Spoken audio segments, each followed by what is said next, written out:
Welcome back to Tag Happy VR. Today we're going to be talking about how to keep kids safer in the VR world. But before we get into that, if you are new or old around here and you have already liked, comment and subscribed, thank you so much. Just those small interactions, one, helps get my videos out there to the wider audience, but it also gives me massive amounts of motivation to keep these videos coming out on average once a week. Now I want to be doing more than one. I want to be doing 2, 3, 4 videos a week, but I really can't be doing that until I get over 1,000 subscribers before I can begin to monetize this channel. So if you do like my content, don't forget to like, comment, subscribe. In fact, I'm doing a giveaway off my own back when I'm going to be giving one of you folks out there who do comment and subscribe in January 2022 your chance to win one of 3 games, and you get to pick.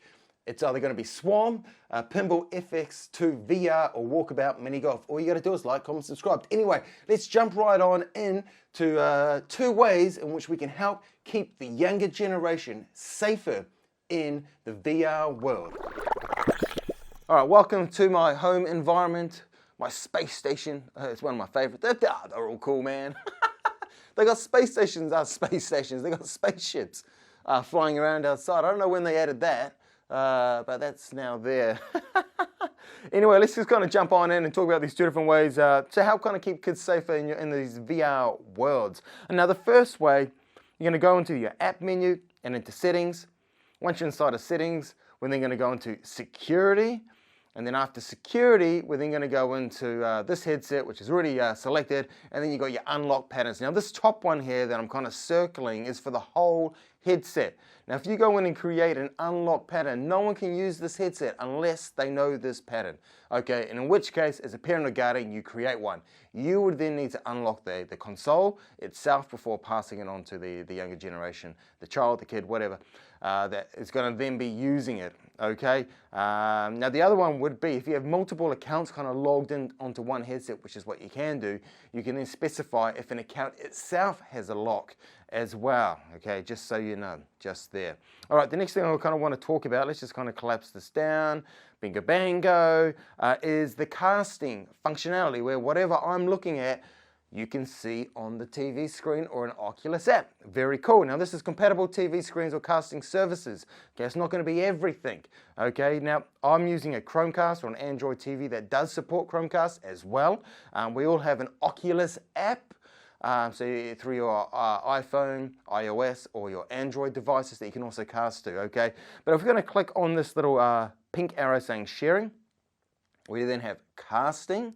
Under casting, we then have the Oculus app. Now, if I were to click on that, it's going to kind of boot to an Oculus app that's on the same Wi-Fi network. That app is then going to need for you to give it permission for content that I'm looking at going to it. So just know that it's not going to be automatically. You still got to give it permission from that app's perspective. It's very simple. Just have the app open, waiting and ready on the same Wi-Fi network. The one below this is my Chromecast, which I were to click on now.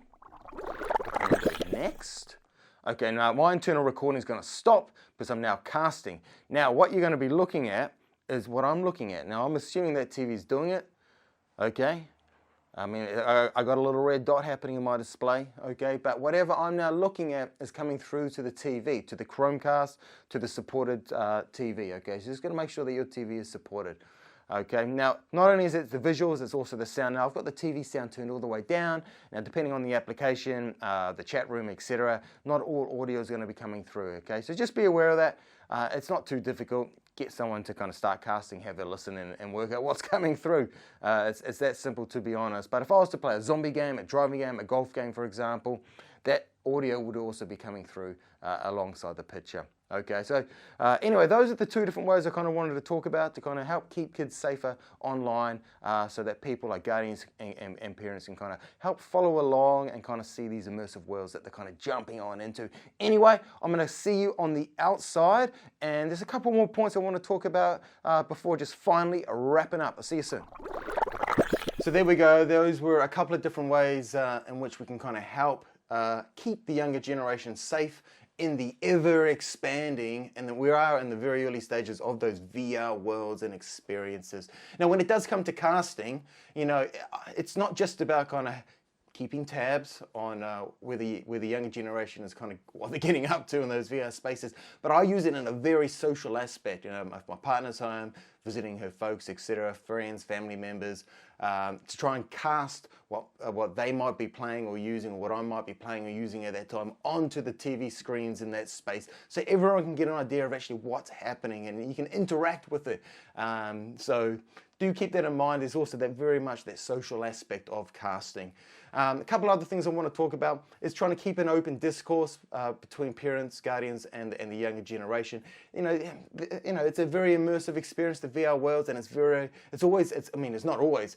It is going to be always ever expanding and growing. So I think it's very wise to keep an open discourse and judgmental discourse, open about what they're seeing, what they're doing, how that's making them feel, etc. You just don't know, what an 8-year-old or 10-year-old or even a 13, 16-year-old, that's what they might just stumble across, or what game they might play or interact with that they might find a little disturbing or worrying. Another thing would be for a parent or a guardian to try the content that the younger generation are actually wanting to buy and use for themselves, okay, so that you have a better idea of what their experiences are going to be. Anyway, there's just a really small aspect of my 2 cents of what kind of comes to me when I've been playing with a lot of this content and thinking about, how my nephew would be interacting this as an 8-year-old.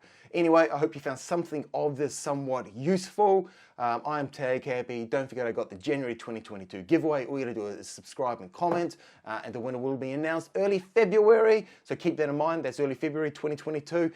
Don't forget to look at the link below to some Tag Happy merch, some groovy stuff. I'll see you next time.